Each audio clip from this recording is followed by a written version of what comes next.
¡Feliz Día de las Madres! Este video, que está hecho con todo mi cariño y con todo mi empeño, está hecho especialmente, por supuesto, para la mejor mamá del mundo, la mía. Y también para mis 3 cuñadas.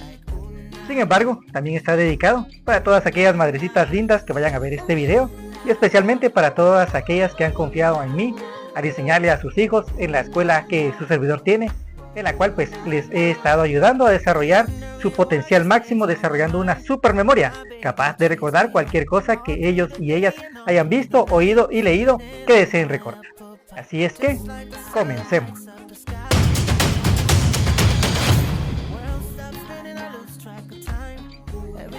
Muy bien, pues especialmente este video también está dedicado para los que tengan hijos chiquitos.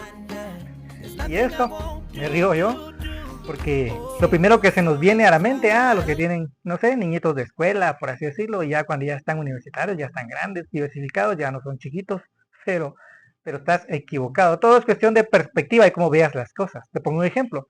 Quizás tengas 50 años como yo y tal vez tu mamá, pues ficticiamente tenga, no sé, unos 80 años. Hay una diferencia de 40 años entre 80 y 50, entonces para tu mamá siempre vas a ser chiquito, siempre va a ser así, siempre vas a ir atrás. Así es que a eso me refiero, o sea, es que este video, como te menciono, pues está dedicado para todas las que tengan hijos chiquitos. Y si ya entendiste la indirecta, por así decirlo, pues vamos a comenzar. Y en esta ocasión, mis queridos y queridas atletas mentales de la memoria, pues especialmente ustedes, mis queridas madrecitas, y los que yo ya mencioné en la intro de este video, especialmente estas 4 personas especiales en mi vida, pues yo conozco un poco el contexto de ellas 4. No conozco el contexto de la mayoría de ustedes, de algunas sí, porque pues están involucradas en procesos educativos con tu servidor en la escuela que tengo, pero algo interesante, yo siento que pues el regalo que les voy a facilitar en esta ocasión es un regalo mental, es un regalo cognitivo, son habilidades, son herramientas que les pueden ayudar, pueden, si las practican y si ven el video que viene a continuación. Jorge Bucay, si mal no estoy, es el autor del libro, bueno, de libros, pero es un terapeuta profesional y también pues su hijo. Y en esta ocasión, en un video que te voy a dejar, es un video bien corto, pero realmente es interesante esta charla que desarrollaron ellos de manera presencial, pero gracias al cielo la tenemos de manera virtual. Hay un montón de principios, técnicas y herramientas y experiencias con las cuales te puedes sentir identificada para poder decir, uy chica, yo puedo hacer esto con mi hijo, con mi hija, que no quiere comer, que no quiere estudiar, que no quiere nada en la vida, que no quiere ir a la iglesia, qué sé yo. Cosas que como buena madre tú deseas para tus hijos, para que sigan creciendo y progresando en la vida, en este caso, pero a veces cuesta un poquito lidiar con eso. Y es normal, es natural. Hay profesionales que tienen estas herramientas cognitivas, como el personaje Bucay que te acabo de mencionar, muy recomendado. Me impactó bastante cuando vi esta conferencia titulada Educar sin premios ni castigos. Y esa es la interrogante.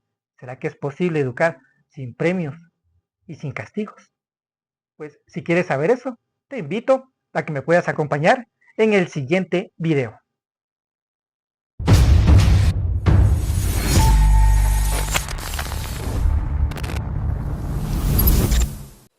Esta pintada que ven ahí es de aquí cerquita, 15 minutos de aquí, el barrio de Santa Eulalia.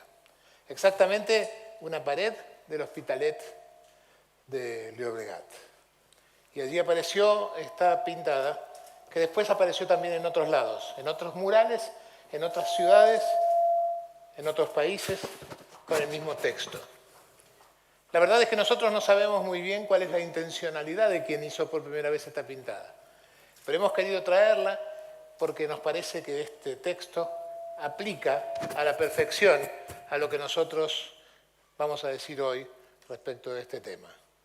Así que, para empezar a pensar, con autoridad no se educa, se adiestra. Y adiestrar, obviamente, no es educar. Educar significa brindar las herramientas que necesitan nuestros hijos para ser capaces de construirse la mejor de las vidas que les sea posible. Y en este sentido vamos a hablar de estos conceptos de educar, de cómo se hace y de qué significa. Yo no tengo ninguna duda de que es posible educar sin autoridad. Es más, creo que la pregunta debería ser la otra. ¿Es posible educar con autoridad? Hace un tiempo un amigo me contó un episodio que tuvo con su hija que a él le enseñó mucho y a mí también. Me contó que su hija tenía 8 años y él llegó de trabajar y le había hecho una travesura. Y él, muy enojado, la mandó a su cuarto. «Te vas a pensar», le dijo. La hija fue un poquito cabizbaja hasta su cuarto, se quedó ahí llorisqueando y él se quedó sentado, pensando. Y después de un ratito, cuando se le pasó el enojo, se le ocurrió una pregunta en la que jamás había pensado antes. Fue hasta el cuarto de su hija y le preguntó: «Hija, ¿vos entendés? ¿Tú entiendes por qué te castigué?» Y la hija bajó la cabeza y dijo: «La verdad que no». Y él se dio cuenta en ese momento que no tenía ningún sentido el castigo. Porque lo que la autoridad puede conseguir, en todo caso, es que alguien obedezca. Pero ahí no hay aprendizaje. Se supone que si yo educo a alguien, entonces después esa persona puede hacer eso por sí sola. Si esa persona está obedeciendo, siempre va a necesitar que haya un adulto ahí para decirle lo que tiene que hacer. No hay ninguna autonomía, no hay ningún aprendizaje y por supuesto entonces no hay ninguna educación basada en la autoridad. Y por supuesto que los padres queremos educar a nuestros hijos y a veces, como venimos de una estructura donde la autoridad era la norma y estaba presente siempre, a veces tratamos de meter esta autoridad en medio de la pauta educativa. Y creemos que podemos educar utilizando la autoridad. Y básicamente utilizamos una pseudo-educación que está mezclada con la autoridad, pero que en realidad no sirve nunca para educar. La primera manera autoritaria de querer educar, y por supuesto que no sirve para educar, es la violencia física. No hace falta que hablemos mucho de todo esto porque todos estamos en desacuerdo. Y sin embargo, sigue habiendo hoy en todo el mundo padres y madres que creen que la violencia física puede servir para algo. Y estoy hablando de la violencia en cada uno de sus grados. Desde mi abuelo, que le pegaba con el cinto a mi padre en la espalda cuando no hacía lo que quería, hasta la madre o el padre que jala del niño por la calle arrastrándolo hasta su casa porque el niño quiere quedarse un minuto viendo la juguetería. Todo eso es violencia física. Y por supuesto, no sirve para nada. Y tampoco sirve cuando hacemos un hecho jerárquico de nuestra condición de padres o madres.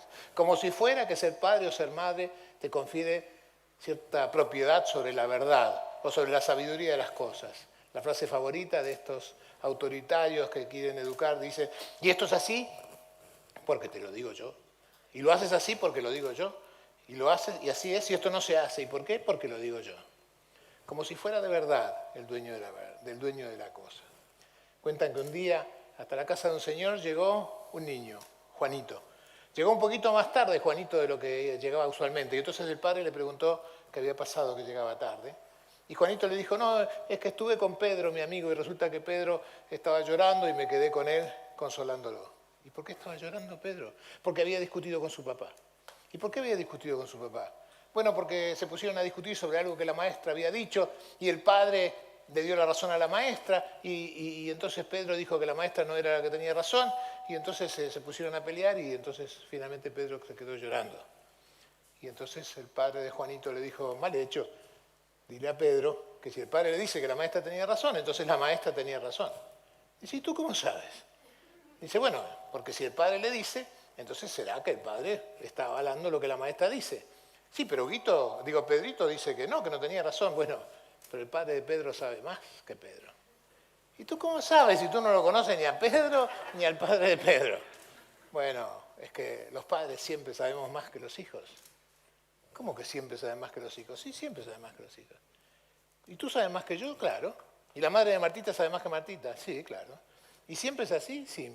¿Y siempre fue así? Sí. ¿Y por qué sabe más? Porque hemos vivido más, porque hemos leído más, porque hemos vivido más cosas, porque hemos aprendido más cosas. Ah. Dime una cosa, papá, dijo Juanito. ¿Quién inventó el teléfono? El padre lo miró y le dijo: el teléfono Lo inventó un señor que se llamaba Alexander Graham Bell. Ajá, ¿y por qué no lo inventó el padre de él, que sabía más? Es gracioso pensar en esta idea de que los padres siempre sabemos más que los hijos, porque a veces no es así. El uso de la autoridad es más sutil de lo que parece. Todos quisiéramos pensar que no somos autoritarios, pero es muy probable que a todos se nos escape un poco eso. Además de la violencia física, además de la imposición de lo haces porque lo digo yo, además de creer que sabemos más solo por nuestro título, hay otro modo de ejercer la autoridad, que es efectivamente los premios y castigos. La manipulación de la conducta, tratando de darle premios o imponerle castigos de acuerdo a lo que los niños hacen. Es el arquetípico, si no tomas la sopa, no hay postre. O la versión un poco más moderna de esta, que es, si no estudias, te saco los videojuegos. Es bastante clásica hoy en día. Y ya vemos que las dos frases tienen como la misma estructura, ¿no? La estructura de los premios y castigos es una cosa así. Si haces A, yo te haré B. Y esto que es tan extendido, es casi la piedra angular de la educación de padres a hijos, es lo que usamos todo el tiempo, creemos nosotros que es bastante nefasto, bastante más perjudicial de lo que podría parecer, por varias cuestiones. Primero, porque genera rencor en los hijos, porque se dan cuenta bastante rápido de que no hay una relación necesaria entre la sopa y el postre. Se dan cuenta que se puede perfectamente comer postre sin tomar la sopa.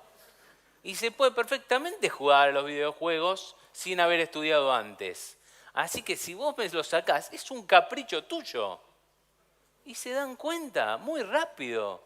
Entonces genera rencor, por supuesto. La segunda consecuencia, también bastante complicada, es que es una estrategia que tiene fecha de vencimiento. Porque solo funciona mientras nosotros estemos ahí para restringirle el premio o para habilitar el castigo. Quiero decir, si la única razón para estudiar es jugar a los videojuegos, en cuanto nuestro hijo se pueda comprar una consola de videojuegos, no estudia nunca más.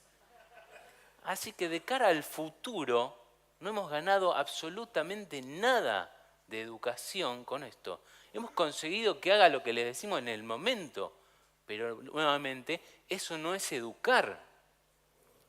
Y la tercera consecuencia es posiblemente la peor de todas, que es que al nosotros hacer esto, estamos estableciendo una pauta de valores que es exactamente contraria a la que querríamos establecer. Porque si yo le digo a mi hijo, yo te voy a premiar con los videojuegos, lo que le estoy diciendo es que los videojuegos son lo bueno, son lo deseable, y el estudio es un mal necesario. Y eso se lo dije yo, con mi intervención. No es que en todo caso si él lo pensaba, se lo reforcé. Es un desastre, de acá para el futuro, esto es un desastre. Que no creamos en la autoridad, que no confiemos en la fuerza de producción de la autoridad, no quiere decir que estemos a favor del desenfreno, que estemos a favor del descontrol, que estemos a favor de desentendernos de lo que los chicos hacen. No creemos que hay que dejarlos que hagan lo que quieran, no estamos a favor del laissez-faire de ninguna manera. Lo que creemos es que la autoridad no es la manera, creemos que tiene que haber otra manera. Una manera que la vamos a llamar la manera de la paternidad, y que es casi una manera opuesta a la manera de la autoridad. Porque cuando la autoridad impone, ordena y amenaza, que es lo que hace la autoridad, impone, ordena o amenaza, la paternidad lo que hace es guiar, enseñar y motivar. Y estas tres conductas, guiar, enseñar y motivar, que significan además presencia y acompañamiento, son las que pueden producir ese cambio. Porque entendamos muy bien qué quiere decir motivar. Influidos por la fusión que hay entre la economía de empresas y la psicología industrial y la psicología individual, tendemos a pensar que motivar es conseguir que el otro haga lo que yo quiero. Y la verdad es que motivar no es eso. ni para la psicología ni para las empresas. Motivar, especialmente en educación, consiste en lograr que el otro quiera lo mismo que yo quiero, que lo elija como parte de su decisión. Eso es motivar. No consiste en torcer su voluntad para que termine haciendo lo que quiero, sino que al contrario, que su voluntad sea libre y que él termine eligiendo lo mismo que yo sé que es bueno para él. Esa es la motivación. ¿Y cómo se hace? Hay que hablar mucho, hay que explicar mucho y hay que ser capaz de dar mis razones para pensar como pienso. Hay que ser capaz de hacer que mis razones sean también razones de mi hijo o de mi hija. Porque cuando ella o él lo hagan sus razones, entonces van a poder elegir el camino adecuado. No quisiéramos que esto quede solo en una palabra de, bueno, motivar. Quisiéramos tratar de transmitirles cómo hacerlo. Y así como les dijimos que hay una estructura de los premios y castigos, hay también una estructura de la motivación, que es así. Si haces A, lo más probable es B. Pareciera muy similar a la otra, cambiamos unas poquitas palabras, pero ese cambio es fundamental, porque si en los premios y castigos B era un capricho, como les decía, en este caso B es la consecuencia natural de A. Es lo más probablemente te va a pasar por los efectos de lo que sucede. No es si no comes no comes las verduras, no hay postre, es si lo único que comes es postre, te vas a enfermar. Y ese es un dato, vamos a decir así, de la realidad.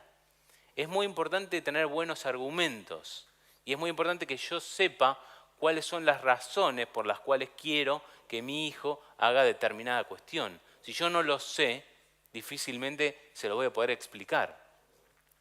Hace un tiempo, mi hijo mayor, que hoy tiene 9 y en ese momento tenía 5, vino con uno de los planteos que a los que son padres quizás les haya pasado, es uno de los más temidos, ¿no? Por los padres. Vino a decirme, no quiero ir más al colegio. Y es muy temido porque es difícil explicar por qué tenés que ir, ¿no? Era muy difícil. Yo en principio pensé en decirle, bueno, puedes ir para hacerte amigos. Pero a mi hijo, como más me hubiera contestado, para hacer amigos voy al club. Y hubiera tenido razón, ¿no? Pero yo pensaba, explicarle la verdadera razón es muy difícil. Pero me quedé pensando un tiempo y al día siguiente me acerqué a mi hijo y le dije, mira hijo, vamos a hacer un dibujo, que a él le gusta bastante que dibujemos juntos. Es un dibujo muy largo, ¿no? Y entonces le abrí una especie de papiro que habría preparado juntando varias hojas con cinta. Vamos a hacer un dibujo. ¿Qué cosas te gustan a ti? Y él me dijo, me gusta el fútbol, me gustan los videojuegos, me gustan mis muñecos, me gustaría ir a Disney. Y entonces yo fui dibujando en un costado de ese papiro todos unos dibujos que representaban estas cosas que me decía. Y le dije, mira hijo, para todas estas cosas que a ti te gustan, hace falta dinero. Y dibujé unos billetes y unas monedas. No escribí porque él todavía no sabía ni leer ni escribir, así que tenía que dibujar. Y dibujé unos billetes. Y le dije, para tener dinero hace falta tener un trabajo. Así que mientras él nombraba algunos trabajos que conocía, yo hacía unos dibujos de unos hombrecitos trabajando como podía. Y le dije, a mí me parece, y aquí tengo que ser sincero y decir, a mí me parece, que el mejor modo de tener un buen trabajo es estudiar. Ir a un lugar que se llama la universidad. Entonces hice un dibujo de una universidad. Y para ir a la universidad hay que ir a la preparatoria. Y para ir a la preparatoria hay que ir a la primaria, y para ir a la primaria hay que ir al jardín de infantes, que es donde él estaba. Y todo el recorrido del papiro, ¿no? Entonces pues le dije, si tú no vas al jardín de infantes, y le taché, no puedes ir a la primaria. Si no puedes ir a la primaria, no puedes ir a la preparatoria, no puedes ir a la preparatoria, no puedes ir a la universidad. Si no puedes ir a la universidad, es poco probable que tengas un buen trabajo, es poco probable que tengas dinero para comprar tus muñecos, tu pelota, para viajar a Disney y estas cosas que te gustan. Mi hijo estaba frente al dibujo así. Se quedó un rato largo mirándolo. Me dijo, ¿lo puedo guardar? Sí, claro, hijo, ¿cómo no? Le hice un pequeño rollito con el dibujo y se lo dejé. Al día siguiente fue al colegio sin protestar. Y se mantuvo durante un largo rato. No es mágico, ¿está bien? No es que ahora se solucionó y nunca vamos a tener problemas. No estoy diciendo eso. Pero estoy diciendo, yo creo que en este momento, después de ese momento, él por lo menos decidió él ir en lugar de obedecernos a nosotros e ir, que me parece lo que a mí no servía para nada ahí. Algunos dicen que no, bueno, pero no se les puede explicar todo porque los chicos no entienden, son muy chicos. Yo estoy convencido de que si uno se toma el tiempo, se toma el trabajo y le pone un poquito de creatividad, los hijos terminan por entender. Yo creo que hay muy poquitos padres que en realidad sean capaces de dedicarse a hacer toda esta tarea que Demián bien hizo con su hijo para mostrar esto. Pero qué importante que es. Qué importante que es que el papá pueda hacer esto, pueda dedicarle tiempo, interés y creatividad. Y si no tiene tiempo, tendrá que hacerse ese tiempo si quiere ser un buen padre. Y si no tiene creatividad, puede pedir ayuda. Y si no tiene interés, no hay remedio. Lo siento, pero no se puede ser un buen padre si no te interesa lo que le pase a tu hijo. Es doloroso de decirlo. Pero por supuesto que todo esto no alcanza, porque a veces hay padres que tienen interés, hay padres que tienen creatividad, que hacen todo para poder ayudar y que no alcanza, porque se encuentra en un momento con esta actitud del chico que te dice, no quiero. Bueno, pero déjame explicarte, no, tampoco quiero.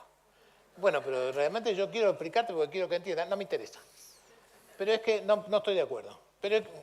Y finalmente quizás consigas que te escuche, pero finalmente te sigue diciendo que no. Y cuando te sigue diciendo que no, por oposición, porque está enojado, porque está rebelde, porque algo hiciste antes de alguna manera que ha motivado esto, entonces cuando esto sucede, entonces habrá que pensar en otra alternativa. Habrá que pensarlo de otra forma. Cuando mi hija, que hoy tiene 40 años, tenía 12, tuvo una de esas épocas particularmente rebeldes que tiene la adolescencia a veces. Y parte de esa rebeldía consistía en que se bañaba poco, consistía en que se acomodaba poco, consistía en que no lavaba su ropa, consistía en que dejaba todo tirado en su cuarto y que las cosas se iban acumulando en su cuarto y se esperaba, por supuesto, que su madre viniera detrás para acomodar lo que ella seguía tirando. Cada vez que yo llegaba en la noche tenía que escuchar las quejas de mi hija, que se quejaba de que la madre no la dejaba en paz, y las quejas de la madre, que decía que su cuarto era un asco y que no podía soportar esta historia que estaba siempre recogiendo detrás de ella. Un día, para congeniar a ambas, las junté y les dije, me parece que el cuarto de Claudia es de Claudia y que por lo tanto es su privilegio decidir qué hace con él. No, pero esto está en nuestra casa. Sí, pero tú, le dije a la madre, no entres en su cuarto es de él. Y tú, si no quieres acomodar, no acomodes. Vive tu vida como quieras y este es tu cuarto. Claudia estaba contentísima, la madre estaba furiosísima, pero en realidad el único que había ganado rápidamente era yo, que llegaba y no tenía que escuchar las quejas de ninguno de los dos, salvo las de mi esposa que me decía, ¿hasta cuándo vamos a aguantar con esto? Porque la montaña de ropa, suciedad, mugre, residuos de comida ya tiene medio metro de alto. Aguantamos hasta el 1,5 metros, que fue 2 semanas después, y no estoy exagerando. Había una pila de ropa toda revuelta, de útiles de la escuela, de juguetes, de muñecos. Era realmente un basural. Hasta que un día Claudia vino a la madre a decirle, mamá, no encuentro mi camiseta verde. La madre hizo, debe estar ahí entre tus cosas. No, pero no la encuentro. Y lógico, ¿cómo la vas a encontrar? Ufa, dijo Claudia. Y al día siguiente vino y dijo, mami, ¿me ayudas a ordenar mi cuarto? Nunca más hubo que estar detrás de ella para ordenar el cuarto.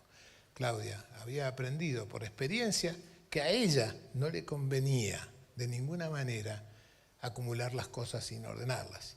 Pero no era para satisfacer a la madre, era porque había comprendido las razones que eso significaba e implicaba. Nosotros creemos que permitir que los hijos se equivoquen a veces es una parte muy importante de la motivación, porque es un modo de conseguir esto, un modo de conseguir que ellos vean qué es lo más probable que les va a pasar si hacen lo que hacen y que decidan en función de eso, y eso está perfecto. Ahora bien, puede surgir una pregunta que quizás a alguno de ustedes les haya parecido. ¿Qué hay si la consecuencia es tremenda?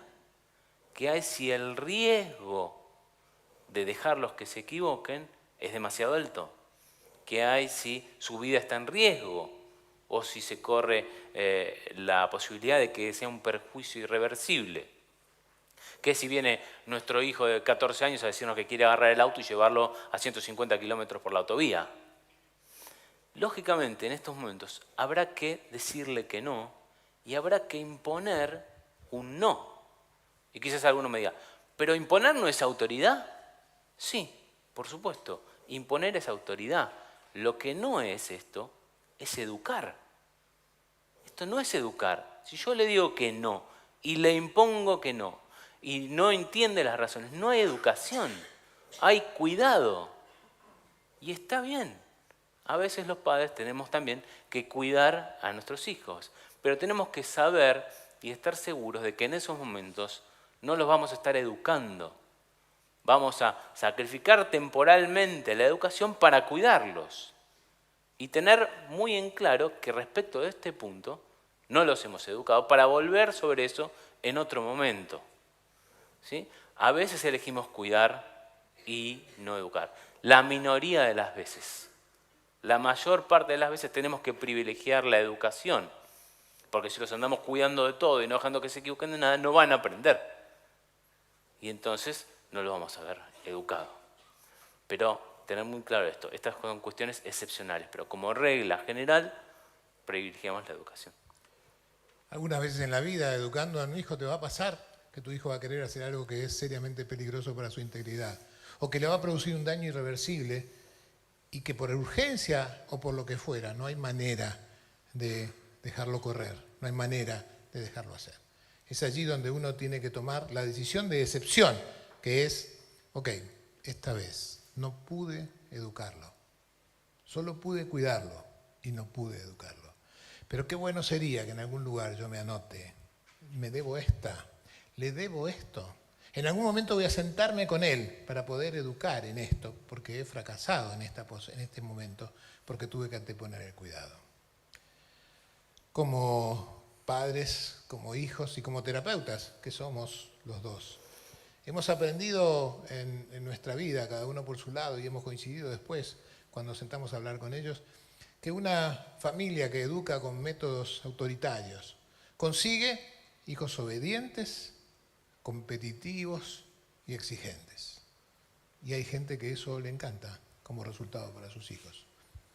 Una familia motivadora puede no conseguir ninguna de estas tres cosas, pero seguramente consiga dos, aunque sea dos, que son para nosotros muy trascendentes. Consigue hijos que tengan alas y raíces. Empezamos nuestra charla con una pintada en una pared y queremos terminar con otra pintada. Esta pintada, a diferencia de la otra, no existe en una pared o existe solo gracias a la tecnología, y nos gustaría que también exista hoy para ustedes en su recuerdo, que se la lleven como resumen de lo que hemos podido decirles hoy, y es educar es motivar. Muchas gracias. Muchas gracias.